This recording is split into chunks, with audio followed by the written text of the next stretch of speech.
O conteúdo que você ouvirá na sequência não é indicado para menores de 16 anos.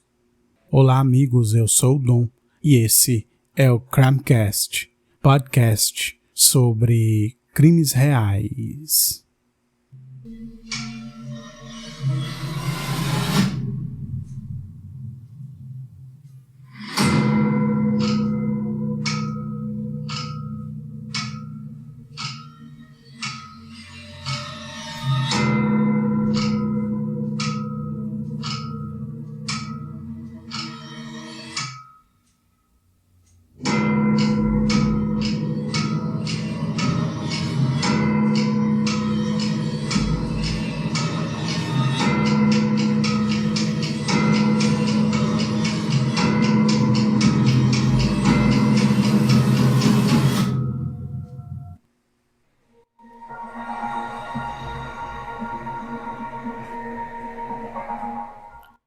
É isso, amigos, mais um episódio aqui no Crimecast e hoje a gente vai para o episódio número 101. A gente vai ter um mini episódio, eu vou trazer para vocês aqui 3 casos, um dos Estados Unidos e 2 casos brasileiros que chamaram bastante a atenção, tá? Mas antes, quero pedir a vocês para seguir o Instagram do Crimecast, que é o Crimecast_podcast, e deixarei também, como sempre, os links para o canal do YouTube e para o perfil do Instagram. O próximo episódio, amigos, será aí, muito provavelmente, o final do especial sobre o livro Meu Filho Dahmer. E vou trazer também para vocês aqui, já dando um pequeno spoiler, também um episódio sobre um caso aí que chama muito a atenção, que chamou, na verdade, muito a atenção e aconteceu há algum tempo, mas que agora tem um novo material que se aprofunda nesse caso. No episódio seguinte eu vou falar um pouco mais para vocês qual seria esse caso que eu tô querendo trazer para vocês aqui em mais de um episódio, né? E inclusive esse caso eu já contei aqui no Crimecast, então no episódio seguinte eu vou trazer mais detalhes para vocês, tá? Então é isso, a gente vai para o mini episódio hoje, começando com um caso que é o caso de um americano, né? Um caso muito cruel e absurdo que aconteceu na Flórida, e eu vou relatar para vocês aqui baseado na matéria do O Globo, uma matéria do dia 8 de janeiro, né? Bem recente. A matéria diz o seguinte: homem que abandonou criança para morrer entre jacarés volta a enfrentar pena de morte na Flórida. O caso, ocorrido em 1998, retorna aos tribunais após mudanças na legislação estadual sobre sentenças capitais. E aí eu vou ler para vocês aqui esse caso que com certeza vai deixar vocês aí impressionados. A Justiça da Flórida retomou nesta semana o julgamento da pena de Harold Brady, de 76 anos, condenado pelo sequestro e assassinato de uma menina de 5 anos deixada em uma área infestada por jacarés nos Everglades. A seleção do júri começou nesta segunda-feira, dia 5, no Tribunal do Circuito de Miami-Dade, após alterações recentes na lei estadual reabrirem a possibilidade de aplicação da pena de morte. Brady foi condenado em 2007 por homicídio em primeiro grau e sentenciado à morte pelo assassinato de Quatisha Maycock, ocorrido em novembro de 1998. Segundo o Miami Herald, o caso voltou à justiça porque decisões posteriores da Suprema Corte dos Estados Unidos e da Suprema Corte da Flórida invalidaram sentenças impostas sem unanimidade do júri, exigindo um novo julgamento apenas sobre a pena. E aí eu vou explicar um pouco mais aqui para vocês sobre esse caso, sobre esse crime que é bem chocante. Olha só. De acordo com os autos, Brady conheceu Quatisha e a mãe da criança, Chandel Maycock, em uma igreja. Após ter investidas românticas rejeitadas, ele sequestrou mãe e filha.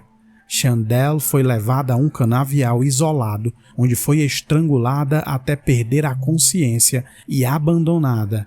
Ela sobreviveu ao conseguir pedir ajuda a um motorista. A menina foi deixada viva nas proximidades da Interestadual 75, em um trecho conhecido como Alligator Alley, no condado de Broward. Brady afirmou aos detetives que temia que a criança o identificasse e admitiu, segundo documentos judiciais, que sabia que ela provavelmente morreria. O corpo de Quatisha foi encontrado 2 dias depois em um canal por pescadores. A autópsia indicou que a criança sofreu mordidas de jacaré no peito e na cabeça enquanto ainda estava viva, embora possivelmente inconsciente. O braço esquerdo, ausente quando o corpo foi localizado, teria sido arrancado após a morte. O laudo concluiu que a causa do óbito foi traumatismo craniano contuso no lado esquerdo da cabeça. No julgamento original, o então juiz Leonard Glick descreveu o crime como, abre aspas, uma traição às responsabilidades mais básicas dos adultos, fecha aspas, afirmando que os adultos devem proteger as crianças dos monstros, não serem os monstros.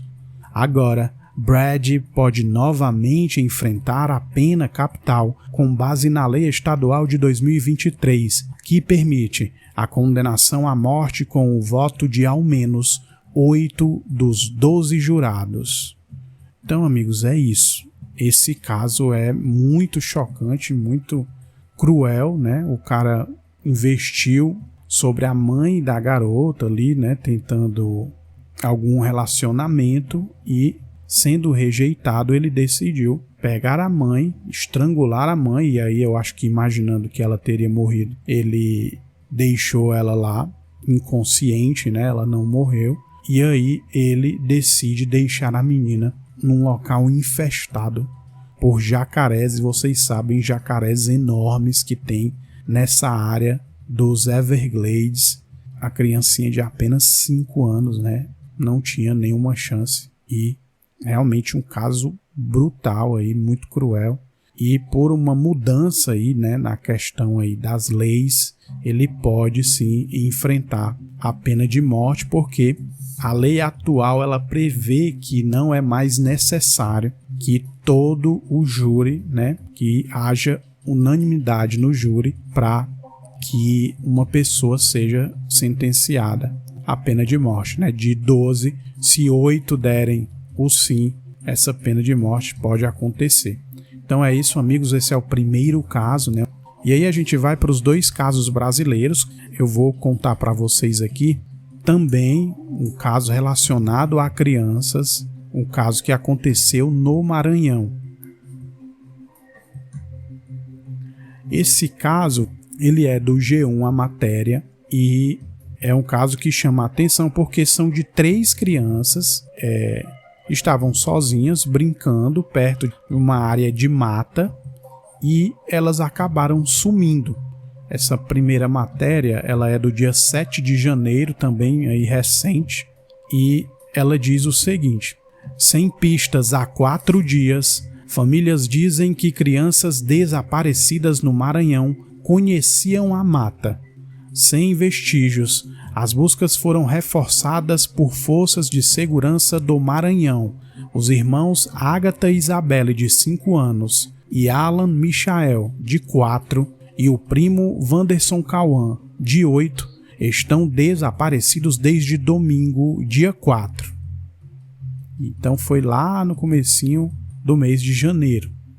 4 dias após o desaparecimento de 3 crianças no quilombo São Sebastião dos Pretos, em Bacabal, a 250 quilômetros de São Luís, a angústia das famílias aumenta diante da falta de informações sobre o paradeiro dos menores. Segundo a Polícia Civil, até o momento, nenhuma pista foi encontrada. Os irmãos Agatha e Alan de 5 e 4 anos, respectivamente, além do primo Wanderson, de 8 anos, desapareceram por volta das 15 horas do último domingo, dia 4. Desde então, uma força-tarefa com equipes de segurança atua na região em busca pelas crianças. Em entrevista à TV Mirante, José Wanderson Cardoso, pai de Wanderson Cauã, afirmou que o filho conhece bem a área de mata onde teria ido brincar. Segundo ele, a criança é autista e costumava acompanhar o pai em percursos pela região, o que, para ele, reforça a suspeita de que foram levados. Abre aspas, relato do pai do menino de 8 anos, né? Se perder, meu menino não se perde nesse mato. Ele já é acostumado a rodar aqui comigo. Eu acho que foi um sequestro. A esperança é encontrar nossos filhos vivos. Fecha aspas.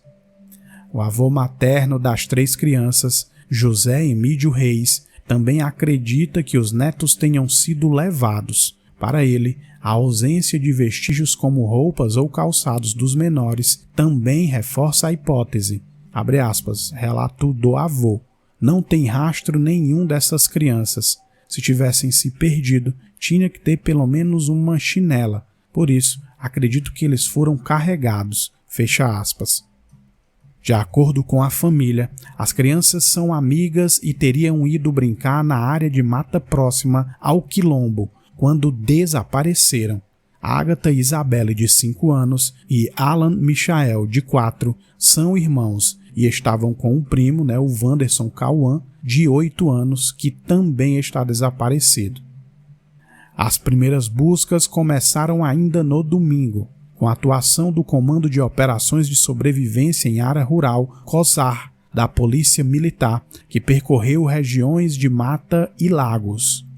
Na segunda-feira, a mãe, o padrasto e a avó das crianças prestaram depoimento na delegacia de Bacabal e foram liberados. As buscas entraram no 4º dia nesta quarta-feira e contam com o reforço de 2 cães farejadores, um helicóptero no centro tático aéreo e um drone com sensor de calor, mas até o momento nenhuma pista foi encontrada. E aí, amigos, teve uma prisão, mas que a polícia diz que não tem ligação direta com o caso. A gente vai entender aqui, né? Durante as buscas, um homem foi detido no fim da tarde de terça-feira, dia 6. Segundo a Polícia Civil, ele é companheiro da avó de uma das crianças, mas a prisão não está relacionada diretamente ao desaparecimento. O suspeito foi preso em cumprimento a um mandado por tentativa de estupro contra uma adolescente de 16 anos denunciado no dia 1º de janeiro. Na residência dele, policiais encontraram uma peça de roupa suja e 3 cruzes, que foram recolhidas para análise. A polícia investiga a origem dos objetos. O homem nega qualquer envolvimento com o caso das crianças. Olha isso. E aí tem uma matéria que atualizou esse caso, né? Essa matéria atualizada, ela é agora do dia 11, né? Dia 11, e diz o seguinte, também do G1 Maranhão. Buscas por crianças desaparecidas no Maranhão entram no 8º dia com cerca de 600 pessoas, entre agentes de segurança e voluntários. Desde esse sábado, dia 10, a operação conta com o reforço de 26 homens do Batalhão de Infantaria de Selva do Exército Brasileiro e 15 policiais do Batalhão Ambiental da Polícia Militar. Neste domingo, dia 11, as buscas por Agatha Isabelle, de 5 anos, e Alan Michael, de 4 anos, chegam ao 8º dia. Os irmãos desapareceram na tarde do último dia 4 de janeiro em Bacabal. Desde esse sábado, a operação conta com o reforço de 26 homens do Batalhão de Infantaria de Selva do Exército Brasileiro de São Luís e 15 policiais da Polícia Militar.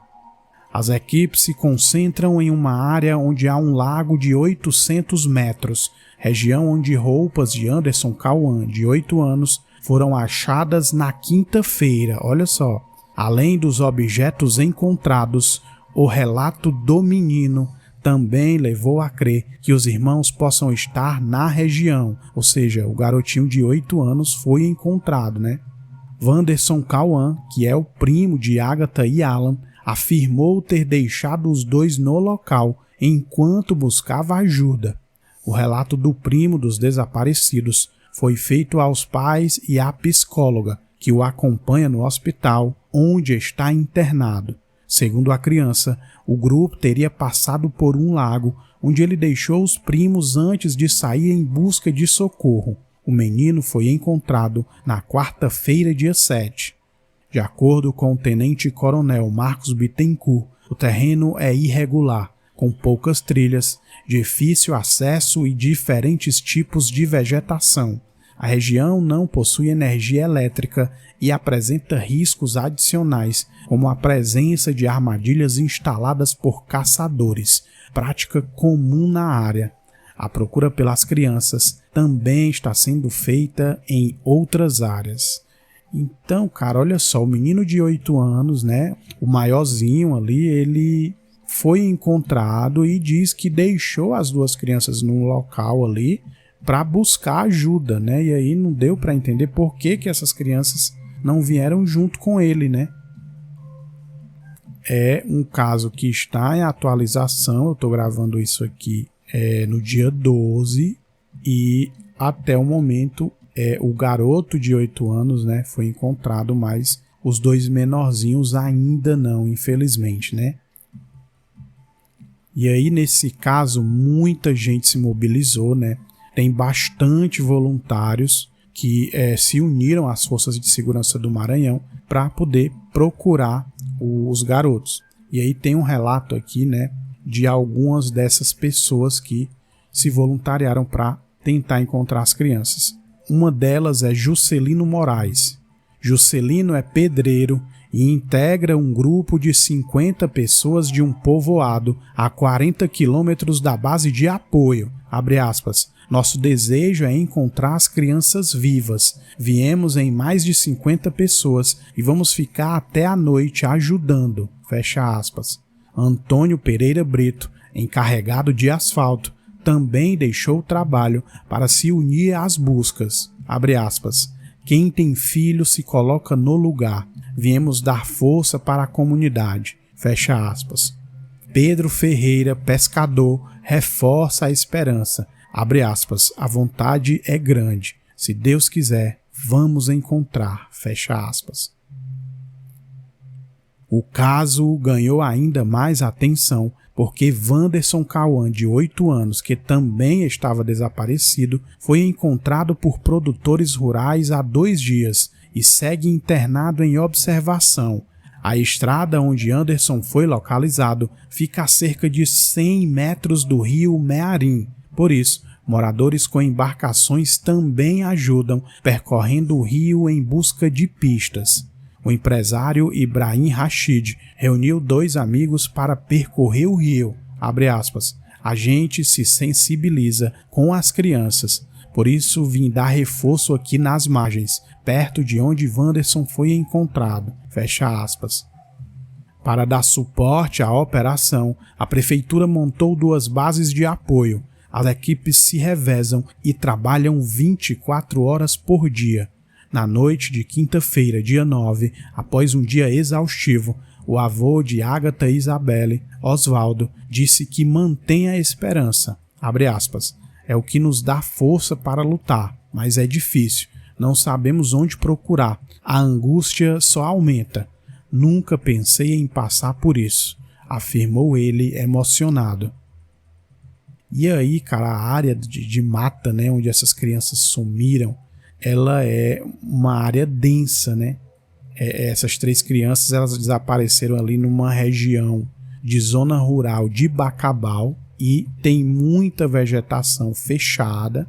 A área de busca, ela possui ali cerca de 15 quilômetros quadrados e fica entre o quilombo de São Sebastião dos Pretos e o povoado de Santa Rosa, né? Onde o menino de 8 anos foi encontrado há aproximadamente 4 quilômetros em linha reta do local do desaparecimento. As buscas estão concentradas na região dos lagos, entre o povoado Santa Rosa e o quilombo São Sebastião dos Pretos. A ação conta com o apoio de um helicóptero, drones com sensor térmico e cães farejadores. Então, amigos, é isso, né? O caso, até o momento aqui que eu estou gravando, a atualização é essa. O garoto maiorzinho, né, de 8 anos, foi encontrado ali alguns dias depois e informou ter deixado os 2 menorzinhos num local para ir buscar ajuda. E aí, depois de encontrarem o garoto, eles estão fazendo aí um esforço enorme, mas até o momento desta gravação, os 2 menorzinhos não foram encontrados ainda, e fica complicado ali até mesmo para os familiares que sabem, né, que a cada dia que passa, você imaginar que numa mata densa, né, que tem bichos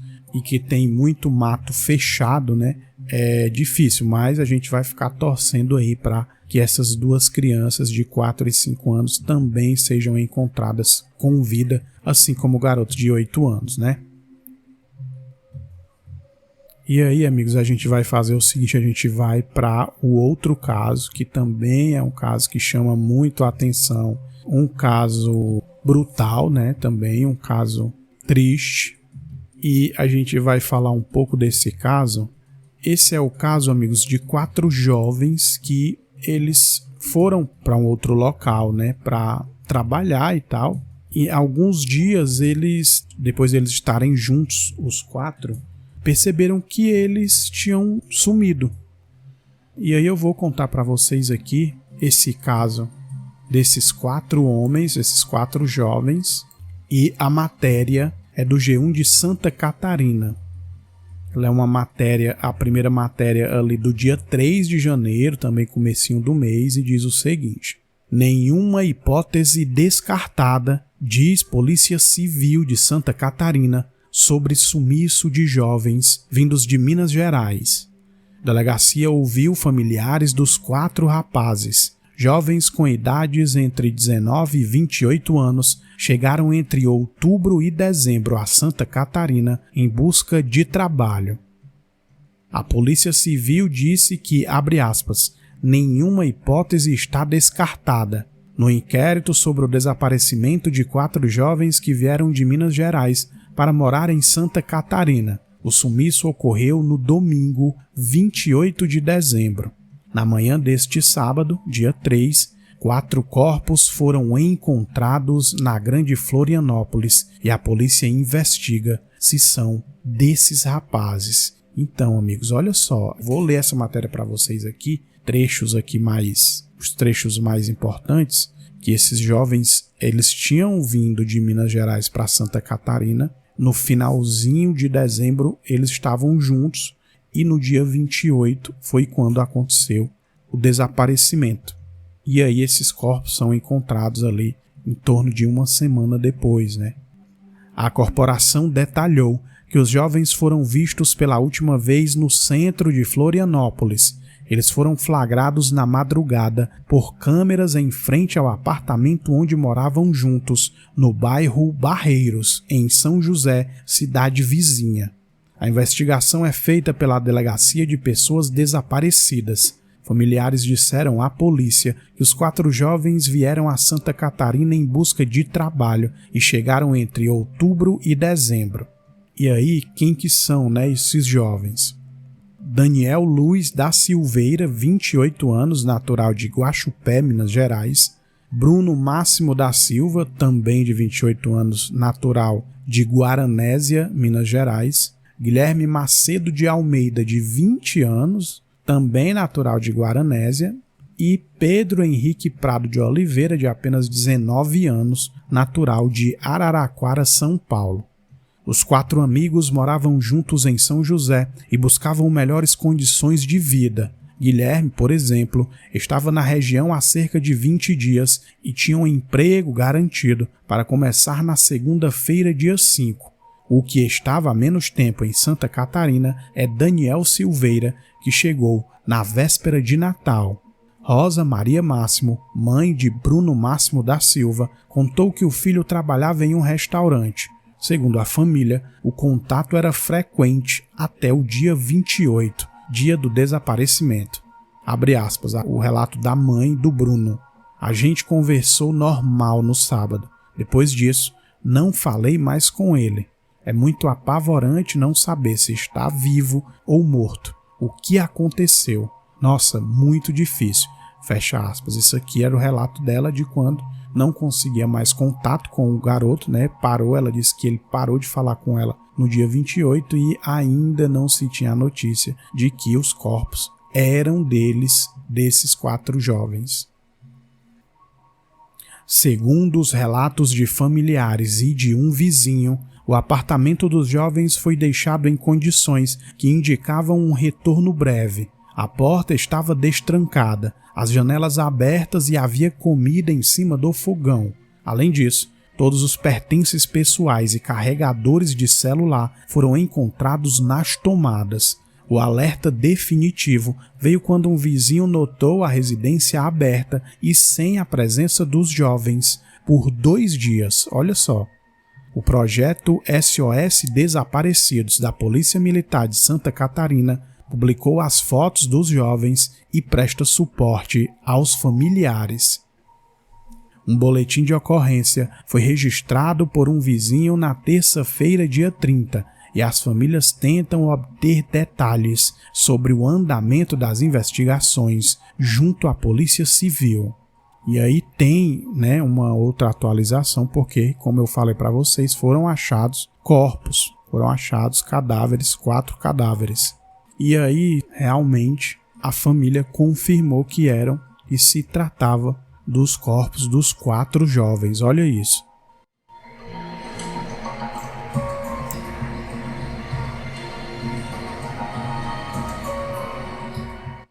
E aí, amigos, tem essa matéria aqui, né?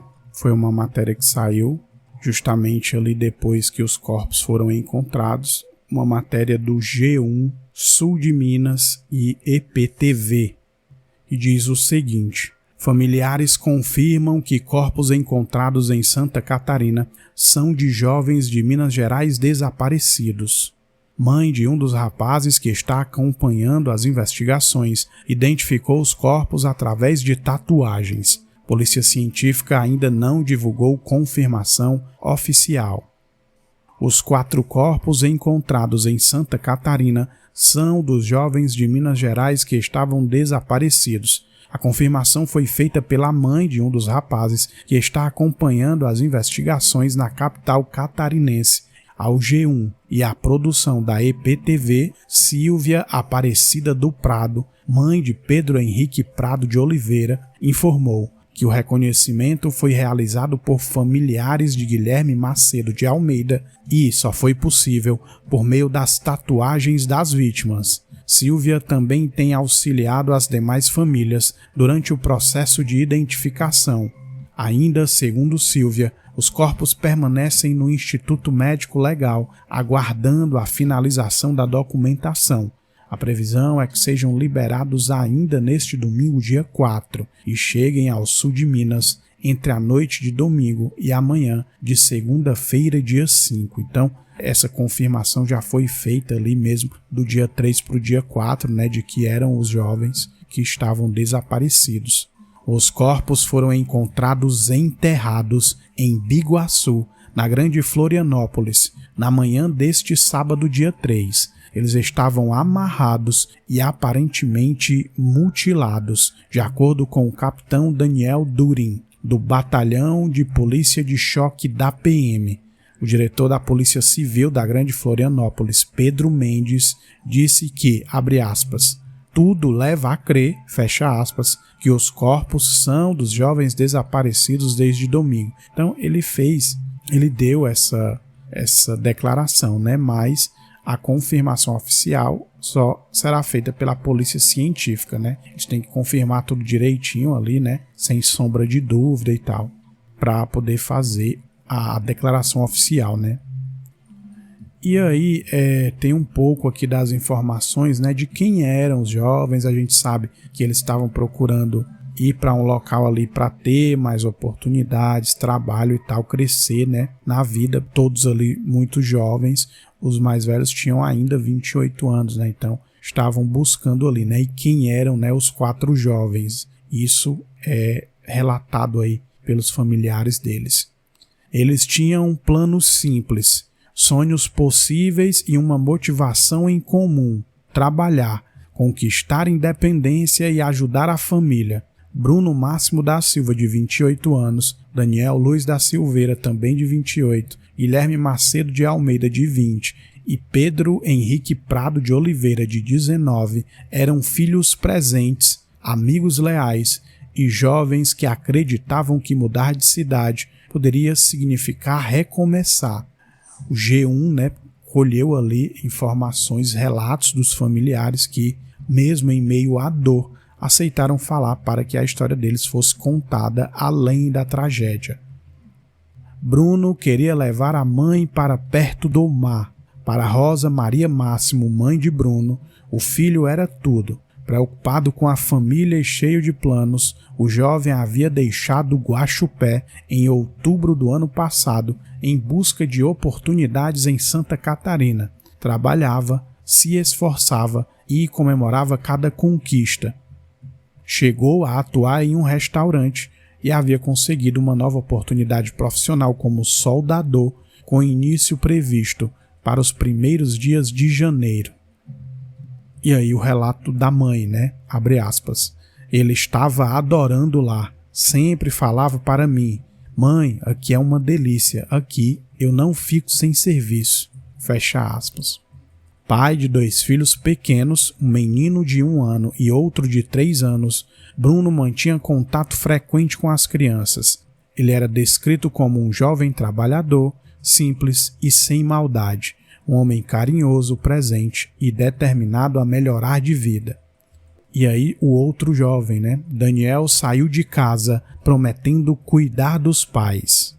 Na véspera de Natal, ainda era madrugada, quando Daniel se despediu do pai, André Luiz da Silveira. Ele deu um abraço, pediu ajuda para chamar um carro até a rodoviária de Guaxupé e fez promessas que hoje ecoam na memória da família. Disse que não queria que os pais se preocupassem, que já tinha trabalho garantido e que iria ajudar a colocar as contas em dia. E aí o relato do pai, né? Abre aspas. Falou para mim: pai, não se preocupe comigo, nem o senhor nem a mãe, porque eu vou para uma vida melhor para poder ajudar vocês, para melhorar nossa situação.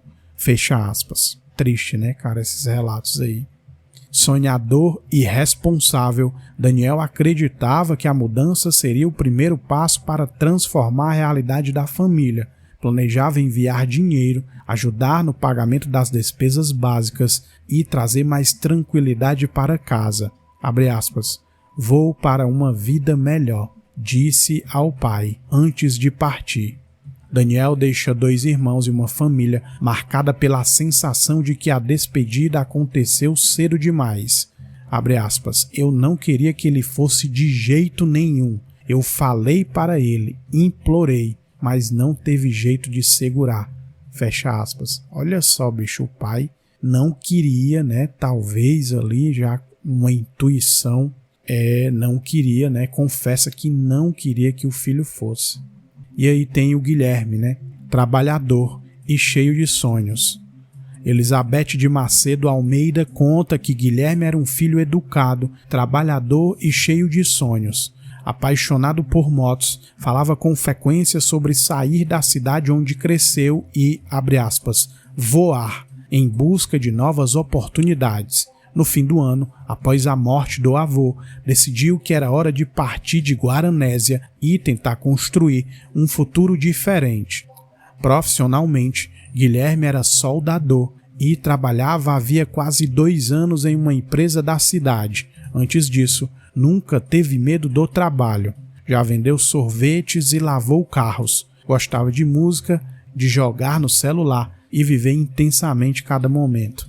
A mãe conta que segurou o quanto pôde, sempre preocupada com os passeios de moto, com os cuidados de saúde, com cada detalhe da rotina do filho. aquele que era sua, abre aspas, dorzinha de cabeça, mas também sua maior alegria. E aí tem um relato da mãe dele, né? Abre aspas. Adorava passear com as irmãs, adorava a vida, me ligava todo dia dizendo: mãe, te amo, mãe, tem janta, mãe, leva minha roupa. Agora acabou, lamenta Elizabeth. Muito difícil, muito triste, né? Complicado, os caras muito jovens, né? Querendo buscar aí melhores oportunidades e acontecer um final desses cruel e trágico dessa forma, né? E aí tem o Pedro, né? Que era o mais novo.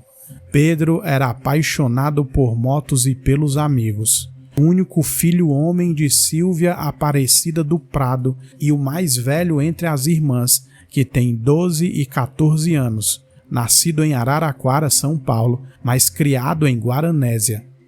Pedro era protetor, carinhoso e muito ligado à família, descrito como alguém de coração enorme.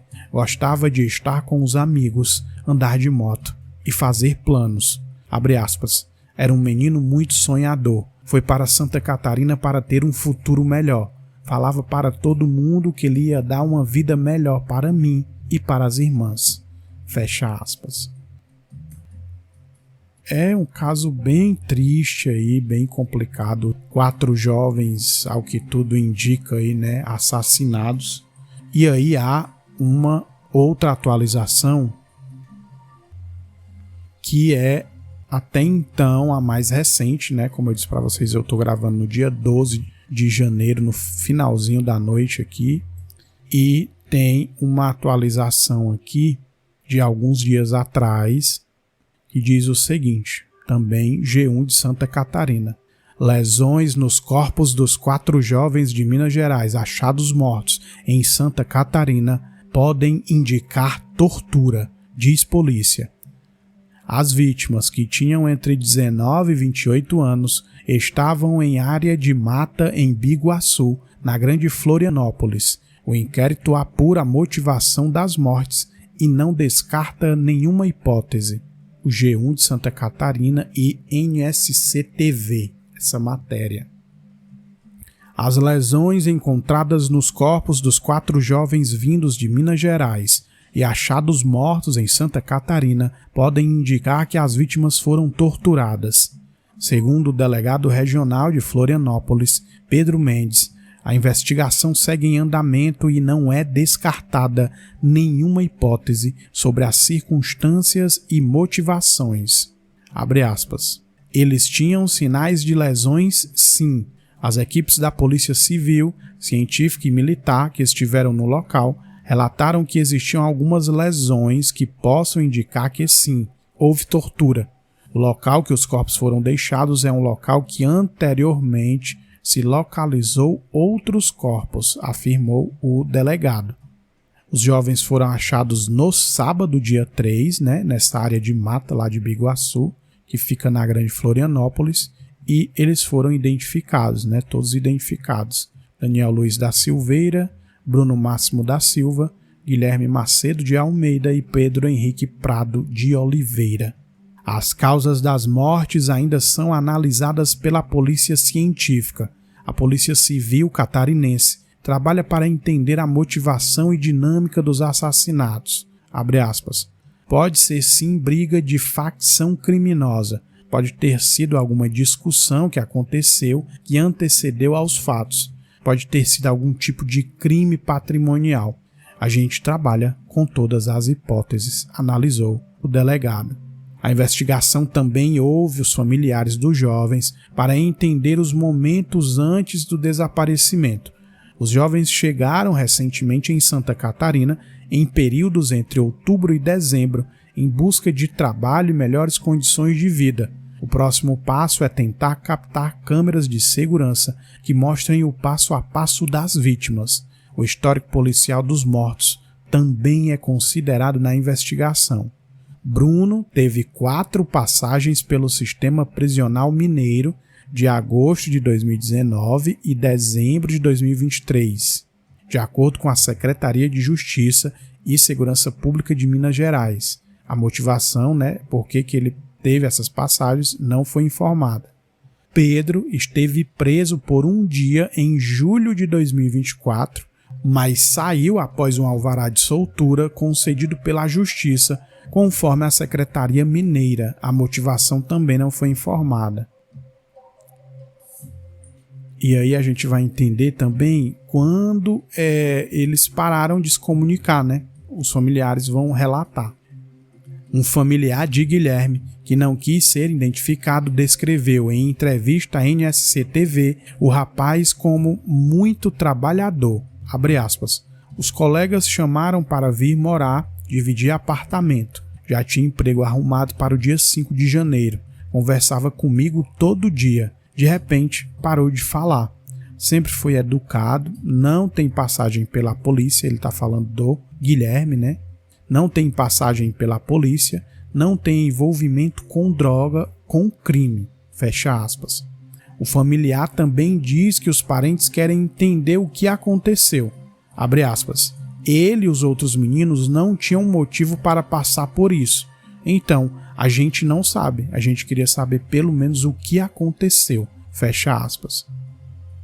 De acordo com as famílias, os 4 eram amigos, moravam juntos em São José, cidade vizinha a Florianópolis, e buscavam melhores condições de vida em Santa Catarina. Guilherme, por exemplo, estava na região há cerca de 20 dias e começaria no novo emprego na segunda-feira, dia 5. Os jovens foram vistos pela última vez no centro de Florianópolis, no domingo, dia 28 de dezembro. Eles foram flagrados também na madrugada do mesmo dia por câmeras em frente ao apartamento onde moravam juntos, no bairro Barreiros, em São José, cidade vizinha à capital catarinense. Então, amigos, tá aí. Até o momento que se tem são essas informações. É um caso que chama a atenção, né? Chama bastante a atenção. Os 4 jovens saem de Minas Gerais, vão para Santa Catarina. Segundo os familiares ali, todos querendo buscar uma melhoria de vida, né? Vamos dizer assim, trabalhar e tal para ganhar dinheiro, ajudar familiares. E há essa informação de que 2 deles já teriam passagem pelo sistema prisional e os outros 2 não. E aí não se tem ainda essa informação do que ocorreu para que esses 4 jovens fossem mortos assim, enterrados e possivelmente torturados, além de serem mutilados. Olha isso, cara. Que triste e chocante, né? Então é isso, amigos. Aqui esse foi o último caso desse mini episódio. Vou ficar por aqui, mas em pouquíssimos dias eu vou voltar com mais um episódio do especial sobre o livro Meu Filho Dahmer, e também quando eu lançar esse episódio para vocês, eu vou falar um pouco sobre um outro caso aí que eu vou fazer também episódios em breve, um caso famoso que eu vou falar para vocês depois aí, que eu já falei aqui no Crimecast, mas que tem um novo material aí que se aprofundou nesse caso e eu já dei uma olhada, tá muito interessante ali, né? Então é isso, amigos, em poucos dias eu volto aqui no Crimecast.